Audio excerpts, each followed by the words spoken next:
Good morning, everyone. I think we can all agree that the stellar lineup we've had so far was well worth getting out of bed after that RTS dinner last night. And I'm pleased to say we're going to carry on in the same vein because, welcome, this is our second keynote session of the day. And not only that, but we've got a bit of a world premiere situation going on here because with me is Baroness Shriti Vadera. She's, of course, a name well known in the world of business, politics. We agreed that if I went through her entire CV, that would take up the whole 25 minutes, so we're not going to do that. But she's now become a name to watch in our own industry as she took on the chair of the Creative Industries Council, a position she's been sharing with, who else but Peter Bazalgette, before he steps down. Now, of course, Shriti, welcome to our industry. You arrive at a time of immense disruption, upheaval, call it what you will, and we're all wondering how we make the most of the opportunities ahead of us. Now, fortunately, of course, Shriti was a key player under Gordon Brown's government in diffusing that financial crisis. And so therefore, I'm not saying that necessarily we are facing world destruction in our industry by any means, but who better than to tell us how to turn those bumps to our advantage? Now, there's your challenge, Shriti. First of all, a very warm welcome to your first RTS conference. Thank you. And congratulations on the job.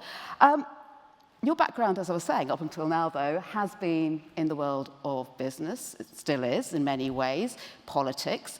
You are the chair of the RSC. Yes. But when it comes to telly, you're very much a novice, let's say, yes, in terms of total the newbie. industry. So just tell us how you see your position relating to our industry.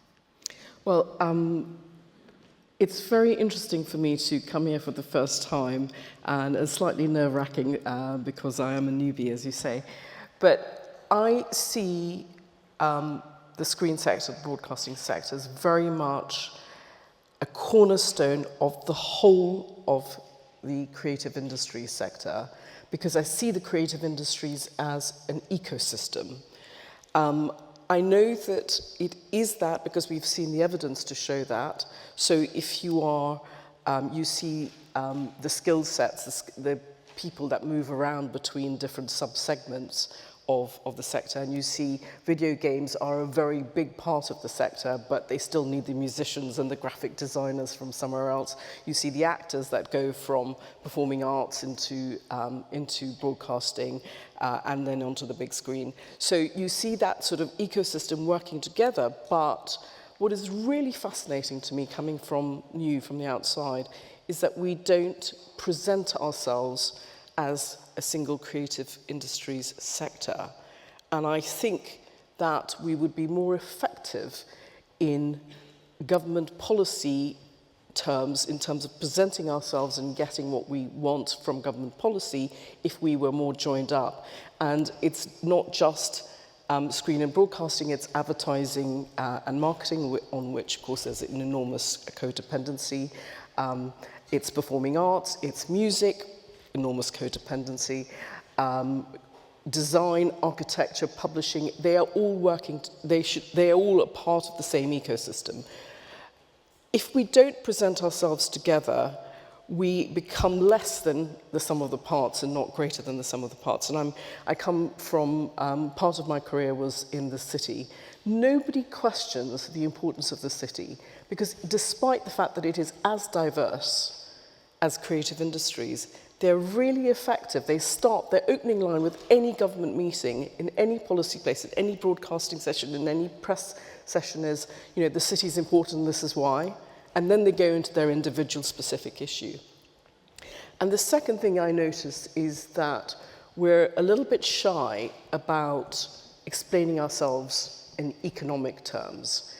And of course, we have this extraordinary societal, cultural value that we all know about, and the common cultural reference points that unifies us, whether that's, Mr. Bate, or whether it's adolescence, whatever it might be.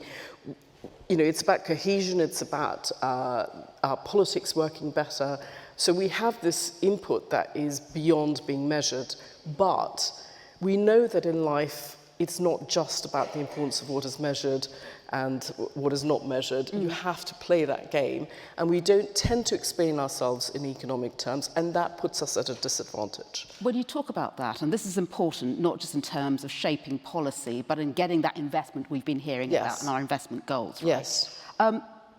Tim yesterday talked about the fact that, culturally we could all have PhDs in self-flagellation. So is this about the fact that we are reticent about shouting about our triumphs in our industry, or do we have to work more on the content of our message to get that across? Look, you control the mechanisms of communication, so it's not that you need to be shy or are shy about explaining. I think it is a little bit about the content. It's fantastic that this session is about this conference this year is about growth. It's fantastic that BBC produced the research about economic value that was published yesterday, but we need to do more. And it has a real impact. I'll give you an example of somebody very senior in Whitehall who said to me, who really ought to know better, not from DCMS, I hasten to add, who said, in the context of the fight about copyright and AI, I don't want a fight between old industry and new industry. I mean, it was flabbergasting in one sense and really quite depressing, but that person didn't understand that the fastest growing sector in the global economy is services, of which the fastest growing is consumption, of which the fastest growing is the consumption of content. That is what we do. We are the growth sector. That is, we are firmly in position and in place to be in that space. And there is somebody in government who's talking about AI being the growth sector, and we're the old industry. Can I pick you up on that point? Because how wide a view is that perhaps we are an old sector? Because obviously we are front and of the growth plan. Well, personally, I thought it was a particularly ignorant point of view, so I hope it's not that wide. But I think people don't understand the economics. So you can understand why. We're a mixed economy, as in, we have publicly funded elements and we have private elements. We have enormous number of small businesses, actually micro businesses. 93% of the sector is made up of, businesses that employ less than 10 people. The number of freelancers is double the rest of the economy. So it is, I understand, and we are a really innovative sector, and that creates intellectual property, which is an intangible, and people find intangibles really hard to understand.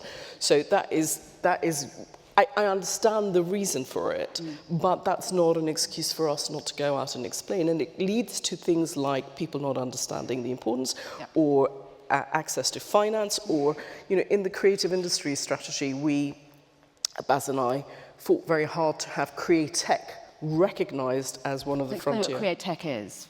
Well, Createch is essentially the fusion of technology and a creative industry to find solutions. So, the people that make the shoes that make you feel the music better and that kind of thing.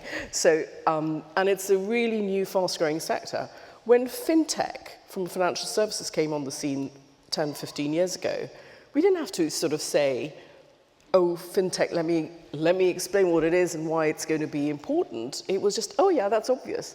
And this Createch and going, no, we don't, it's such hard work to explain these things. It's hard to explain these things, but, your background is in the city, mine is in the city, from one being counter to another. Does the city have to work on understanding the value of the creative industries, the television industry, and be a little bit more forward-looking? And do you have a role in that? I would like to think that I can help, but we all need to do it together. This is not about one person, and there is no obligation on the part of the city to do anything, frankly. It's for us. We're the ones that are in a position to gain. I mean, I said in that interview, you were commenting on that, I said in the interview that it's easier to get, it's easier to finance a sofa than it is to finance revenue-generating IP, and that is because, it is, because, you can secure a loan against a sofa and they don't recognize the IP that generates revenue as an asset that you can use for collateral. And that's the fundamental problem that we have to explain. We have an obligation too. Well, we have all of that, and we have many challenges as an industry as well. AI, you see it more as an opportunity than a challenge? I think it's both. The UK as a whole has this massive productivity and growth problem, and it can never be solved without innovation. And while we're really good at innovation, we come very high on the innovation indices in the world, we rank very poorly on the adoption of innovation historically. And AI is an opportunity because of its ease of adoption could mean this could be our route through, and that's in essence what Tim said yesterday.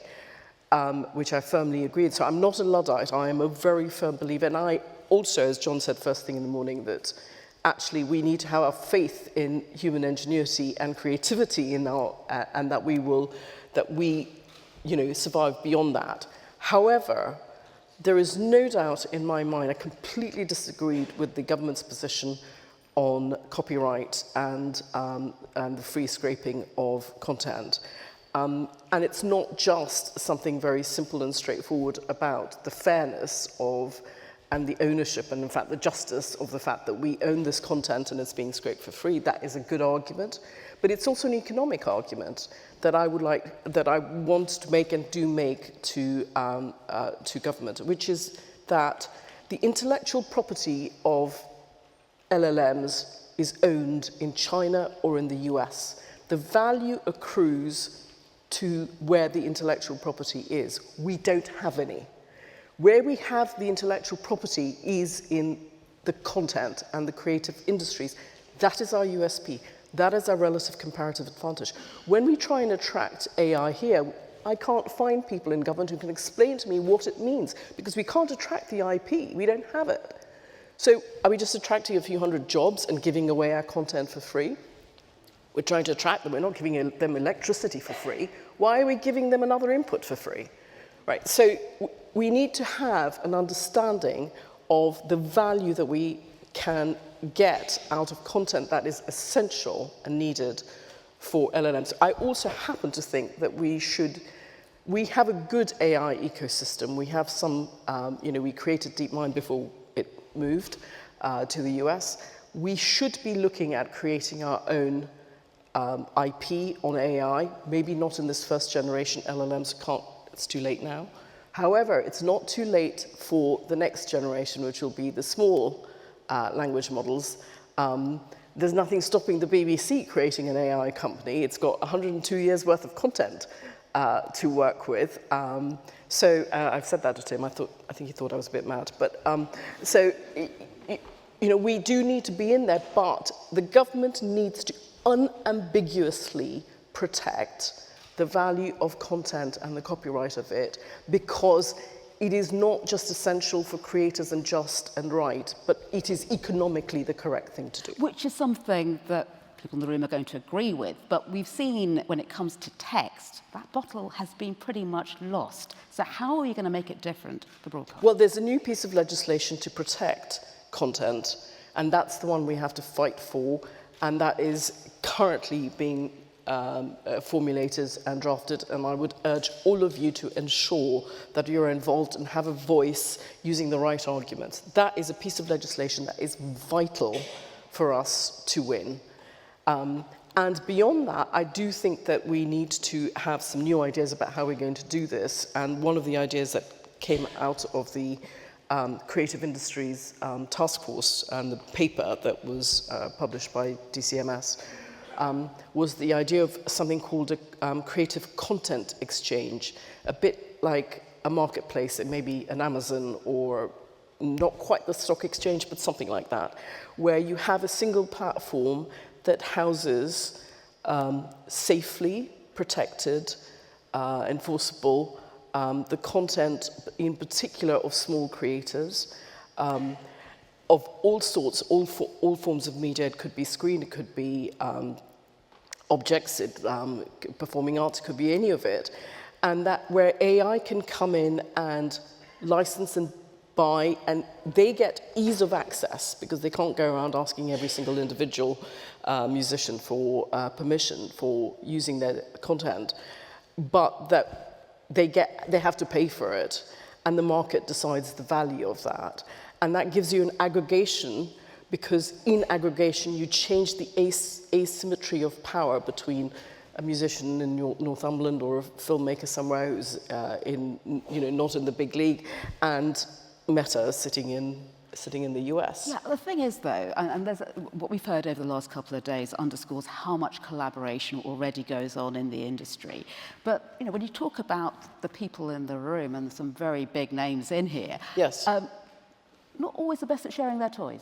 That's not the natural instinct sometimes. And you're talking about works of... As I said, I've worked in a sector that couldn't get more cutthroat if it tried, which is the city. And they manage to be effective where it suits their purpose, and that is what we have to learn to do. It's absolutely essential. Well, and can I just make the point? Yeah. We should want our content to be used by AI. It makes them more social rather than antisocial in their output. And eventually, they're going to be incredibly disruptive. I mean, nobody's using the use of the internet, and the number of clicks on the internet started to reduce, for example. And if that's what you use to kind of, put out your content, then you're going to have a problem if you're not on AI. So we should want to have that used by them, but just paid for. Coming up after us, and do come back after the coffee break, because it'll be definitely worth coming back for, is a session on the future of public service broadcasters. Now, we've got this incredibly dynamic ecosystem around us at the moment. How do you rate their chances of survival, and what should they be thinking about? I think we have no choice but for them to survive. They are utterly essential. We get a lot of the public goods that we've been talking about, whether that is in the social and political cohesion and the common cultural reference points, in the trustworthy news, in the regional footprint and impact that they have. All of that is essential, but they're also, frankly, utterly the cornerstone of creative industries. That commissioning model has created production it has, as we've got 150% increase over a decade in production companies and their value. And so it is essential that they survive. And one of the reasons that Baz and I fought really hard in the creative industries paper that came out was to have the amber light on consolidation and partnerships. And personally, I would take the amber light as a green light and just be camping out on their doorstep at Competition and Markets Authority and just getting on and doing it urgently and now. It's necessary, but not sufficient. There are other things that need to be done, not least a proper and adequate settlement from the Charter Review for the BBC, a more level playing field around prominence, etc. So there are other things that need to be done, but we have something that is the envy of the world. Everywhere that I go, people talk about what we have as something that is unique and special and it has been the foundation of the creative industries, and to lose it would be willful and negligent. And we've also heard on this very stage yesterday about how much of the industry is trained up within those broadcasters as well. So skills. But what else needs to be done? Because I was looking at that DCMS committee report which came out earlier in the year, which makes some alarming reading. I mean, people within this room giving evidence saying there are some productions which even now wouldn't be made. It's just simply not viable. Other ideas that have been floated around is extending the tax credits, not just on high-value TV productions, but more widely and for longer. Also, for example, as that committee said, perhaps putting a levy on the streamers to help out the PSBs. Are these ideas that you think we should be looking at more closely? I think you have to start with making the economics of the argument, because the Treasury, having done the film tax credits when I was in the Treasury, and a couple of other tax credits while I was there. The thing that the Treasury worries the most about is what they call dead weight. That's something that would have happened already. They're giving a tax credit for it carrying on happening, so they're not getting any additional value. So you have to show additionality. You have to show that it's important, that you wouldn't be able to do it otherwise. And I think that you do need to find a way in which, yes, it's fine to talk about levying the streamers, but we are, of course, in a massive sort of trade war at the moment globally, everywhere. And one of the good things, please don't advertise this, that Trump hasn't noticed, is that we obviously do rather well in we have surpluses on services, and he's not noticed that because rather goods fixated. So you just now spilled the secret out. So, so we need to be careful about all of those things. Now, if you are evidence-based, we can win arguments, not otherwise. Clock is against us, but there's a couple of other things I want to ask you about. First of all, Secretary of State was here yesterday, and she talked about social cohesion and the role of broadcasters with that, whether it's fighting disinformation or making sure that we are improving storytelling from around the country and reflecting our population. How do you see our social mission as a part of growth? Well, it is something that we've done forever, in one sense. It's just that nobody's... Are we not doing well enough at it? I mean, do you agree? You can't. We obviously have problems of social and political cohesion and fragmentation and the growth of populism and fake news, and all of those things are just a part of life that we are working with right now. You can't blame, essentially, a change in the failure of politics, the failure of the distribution of the gains of globalization, the technological advances that have led to the fragmentation of news sources, etc. You can't blame that on just the sector, but it is also our obligation to maintain the quality that we have while also being technologically agile. And that is one of the most important things, is to remain technologically agile. And I was listening to the previous session and how we have to be on multiple platforms and go to where the audience is. Let's just be clear, the one thing about multiple platforms is it costs money to be on multiple platforms, and who's compensating right now for having to be on multiple platforms, which is why the sorts of the Charter of Use settlement, etc., is really important, because to maintain your presence when you're not going to get paid as much on TikTok, etc., it's quite problematic. Would you say the TV industry is one in crisis? We've had so many brilliant ideas, we've got great talent and great content, but then a very tricky ecosystem. Is it in crisis, and what's your advice to people in the room? I have potentially, from my personal experience, a different definition of crises. We're not running out of money at the ATMs just yet. Yeah, the ATMs have cash in them, and so, that's all right. Look, this is the growth sector. We create content. We should have extraordinary faith in our ability to do this. And we can do this. We have to be technologically agile. We have to fight our corner. We have to make our case. But I have complete faith that we can do this. And do you have faith, because we've heard a lot of things about what the government should be doing, what investors should be doing. Have you got faith we can do this at pace?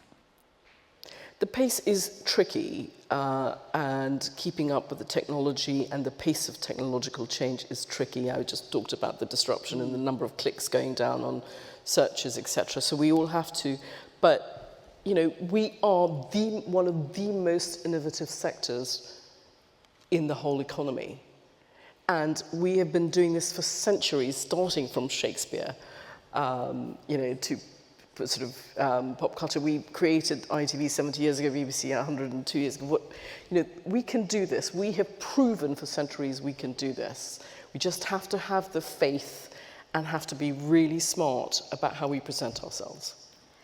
Baroness Shriti Vadera, I'm going to borrow from another part of the broadcasting world to say, as we say in the Today programme, the pips are about to go and never crash the pips. So we're going to have to leave it there. A huge thank you. I know we'll hear much more from you in the coming months, but it's been great to have you with us. Thank you.